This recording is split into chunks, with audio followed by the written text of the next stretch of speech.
What if your brain was never tired? It was just starved. For many over 60, the sugar we trusted for energy is quietly stealing clarity, sleep, and gut peace. But within just 7 days of quitting sugar, your body begins to shift. Not a crash diet, not a gimmick, just a steady return to your body's natural rhythm. So the question is, what happens when your brain runs on something steady for the first time in years? It starts with one small decision. No more added sugar for 7 days. You don't have to do it forever, just long enough to feel the difference. Because for people like Evelyn, 68, that simple choice led to something she didn't expect. Mental quiet. She said, "It felt like I could finally breathe inside my own head again." Today, we're uncovering exactly what changes in your body when sugar steps out and healing steps in. 1. Why sugar disrupts brain energy. Your brain doesn't rest. Even when you're asleep, it's humming along, drawing steady power like a light bulb that never turns off. In fact, though it only weighs about 2% of your body, it uses nearly 20% of your daily energy supply. But here's the quiet danger. The brain isn't built for energy that spikes and crashes. It needs a smooth, steady stream, not a roller coaster. And sugar is the roller coaster. When you eat sugar, or a processed starch like white bread, your blood sugar levels surge quickly.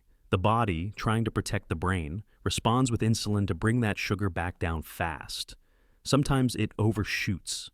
Suddenly you've gone from too high to too low. And that crash, that's the fog, the irritability, the nap you suddenly need at 2 p.m. But it's not tiredness, it's an energy cliff your brain just fell off. According to a 2007 study in the British Journal of Nutrition, older adults who consumed high glycemic meals showed a measurable decline in memory and attention within just 90 minutes. In contrast, those who ate low glycemic meals stayed sharp. Here's what's happening. When sugar spikes, your neurons, especially in the hippocampus and prefrontal cortex, get hit with oxidative stress. They're overstimulated, then drained. Think of it like a crowd shouting at a microphone. It short-circuits the signal. Now, picture this. You swap your sugary breakfast for something steadier, like eggs with sautéed spinach and a few slices of avocado. No spike, no crash, just a long, slow burn, like a log placed on the fire.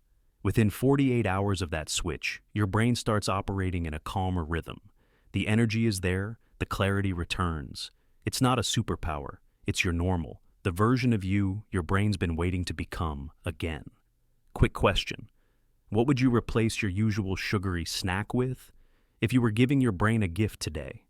Tell me below. I'd love to hear what your log on the fire looks like. 2. The 3-day withdrawal window. Most people quit sugar on a Monday, and by Wednesday, they're ready to quit quitting. Why? Because those first 72 hours aren't easy. They're confusing. You feel tired, edgy, maybe even a little foggy. But this isn't failure, it's chemistry. When you remove sugar, your body begins recalibrating multiple systems all at once. Let's break it down. First, dopamine, the brain's pleasure signal, is used to the quick high from sugar. Remove it, and dopamine dips. That's why day 2 feels gray. Second, cortisol, the stress hormone, rises slightly in response to withdrawal. This is your body asking, where's the fuel I'm used to?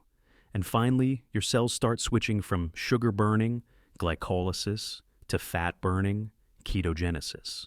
But like any engine shift, there's a stall.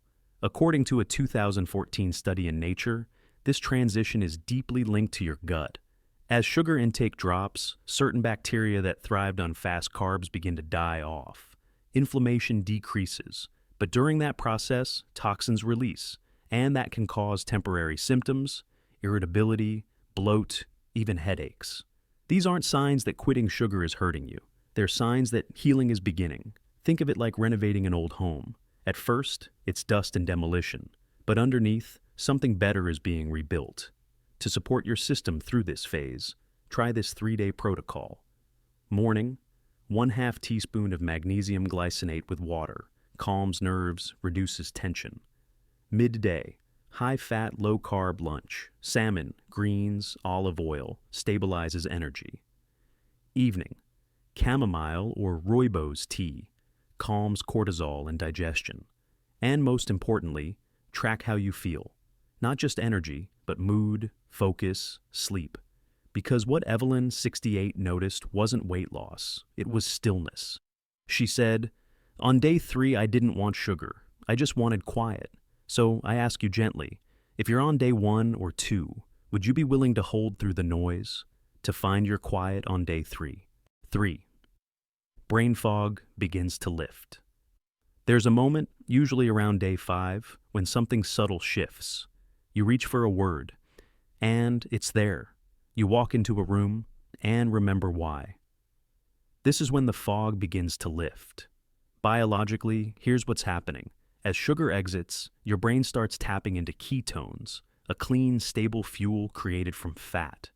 Unlike glucose, ketones don't spike or crash. They slip gently through the blood-brain barrier, fueling neurons with steady, calm clarity. A 2012 study from UCLA found that mice fed a high-sugar diet performed significantly worse in memory tasks after just 6 weeks.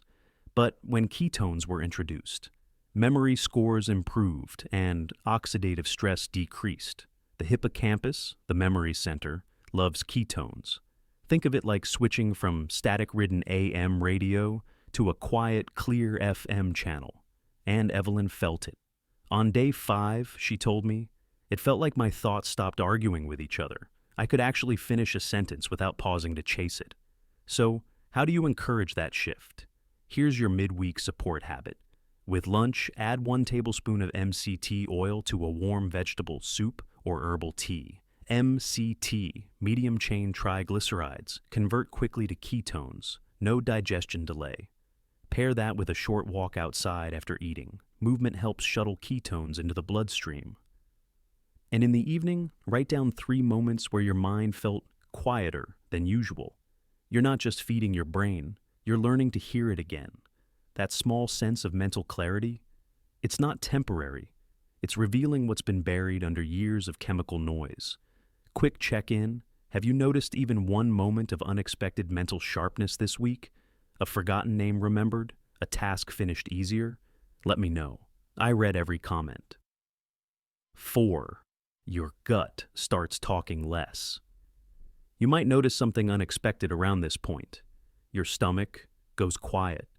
No more uncomfortable gurgles, no ballooning after meals, just stillness. That's not coincidence, it's your gut bacteria recalibrating. Let's get clear on the mechanism. When you eat sugar, you're not just feeding yourself. You're feeding microbes, especially the gas-producing, inflammation-triggering kind, like Klebsiella and Clostridium. These microbes thrive in the small intestine where they shouldn't be. This overgrowth, known as SIBO, small intestinal bacterial overgrowth, causes bloating, pressure, and pain shortly after eating. But remove their fuel, refined sugar, and they begin to die off. A 2014 study published in Gut Microbes showed that sugar restriction reduced pathogenic bacterial load by over 45% in just 7 days. Less sugar means less fermentation. Less fermentation means less gas. And less gas means less noise. Think of it like evicting noisy neighbors. Your digestive system finally gets the peace it's been asking for. To support this transformation, try this 7-day gut reset combo. Daily with lunch, 2 tablespoons of sauerkraut, unpasteurized, probiotic rich. Evening, warm fennel tea, calms spasms, supports digestion. Optional boost. Walk slowly for 10 minutes after dinner. This stimulates the migrating motor complex, which helps clear out stagnant debris in the gut. And Evelyn, she told me, for the first time in years, I ate dinner and didn't need to unbutton my pants after. This isn't just relief. It's the beginning of a quieter inner world, where digestion doesn't dominate your day. If you felt even 10% less bloated this week, that's your gut whispering back. Thank you. What have you noticed in your belly since dropping sugar? 5. Cravings. Begin to fade. By now, something surprising may be happening. The sugar cravings that once shouted have gone quiet, not silenced by willpower, just no longer needed. Here's why. Your hunger hormones are learning a new rhythm. When you eat sugar often, your brain's reward system gets hijacked. Dopamine spikes artificially. Ghrelin, the I'm hungry hormone, rises even when you're full. Leptin, the I'm full hormone, stops getting through. It's not just addiction, it's broken signaling. But after 5 to 7 days off sugar, your leptin receptors begin to reopen. A study from the Journal of Clinical Endocrinology, 2016, found that sugar restriction restored leptin sensitivity in overweight adults in under 10 days. What does that mean? You begin to feel full at the right time. You begin to trust your body again. Think of it like fixing a faulty thermostat. The room wasn't broken. It just didn't know when to stop heating. Here's how to support your hunger reset gently. In the evening, about 90 minutes before bed, have a protein-based snack, hard-boiled egg, plus 1 small slice of turkey, 10 almonds, ayamiwang chamomile tea. Avoid fruit or grains at night. These can re-trigger blood sugar swings and night cravings. Instead of asking, "What do I feel like eating?" ask, "What does my body feel calm after eating?" And Evelyn, she started craving silence more than sugar. She told me, "I used to eat out of restlessness, but now I pause and it passes." This segment isn't about never eating sweets again. It's about knowing when the craving isn't truly yours. When you feel the next sugar urge, could you try asking, "Is this mine or just a memory?" That one breath might change everything. 6. Blood pressure and sleep. Improve. Around the 1 week mark, something subtle yet profound can emerge. You sleep deeper, you wake without urgency. And if you check your numbers, your blood pressure may have dipped too. This is not magic, it's metabolic calm. Let's break it down. Sugar triggers a release of insulin, but insulin doesn't just manage blood sugar. It also stimulates the sympathetic nervous system, the body's stress engine. That engine increases heart rate, constricts blood vessels, and keeps you on alert, even at night. Now take sugar away. Insulin levels stabilize. The sympathetic system quiets. Your parasympathetic, or rest and digest mode, begins to reassert itself. In a 2020 study by the Mayo Clinic, participants who reduced added sugar intake by 60% saw an average drop of 6 points in systolic blood pressure within just 10 days, and improved sleep scores by 18%. Here's the image. Imagine your body as a riverbank. When sugar floods in, the current overflows, fast, forceful, unstable. But when it recedes, the waters return to their natural channel, flowing but calm. To support this transition, here's your evening ritual. Magnesium bath or foot soak, 20 minutes before bed. Add 1 cup of Epsom salts plus 3 drops lavender oil, relaxes vessels, lowers cortisol. Gentle breath work, 4 to 6 to 8 rhythm. Inhale 4, hold 6, exhale 8. While soaking, optional, measure your blood pressure on waking, track change every 3 days. And Evelyn, she didn't just sleep better, she said, "For the first time in years, I didn't wake up bracing for the day." That's what happens when your chemistry no longer argues with your rhythm. What would you give to wake up and not feel rushed inside? Maybe. That begins with what you remove before sleep. It's not just about sugar. It's about hearing yourself again, without the static. For Evelyn, it wasn't weight loss or more steps walked. It was this. I stopped second-guessing every thought. I felt steady. And maybe that's what we're all really after. Not the rush, not the restriction, but a body that feels reliable again. A mind that doesn't argue with itself. So, if you felt even a flicker of that steadiness this week, honor it, because small internal peace is how lasting healing begins. If this video helped you feel seen, subscribe and stay with us. We have more gentle resets to come, and tell me below. What part of you feels different, even if just a little, after 7 days without sugar? I'll meet you there.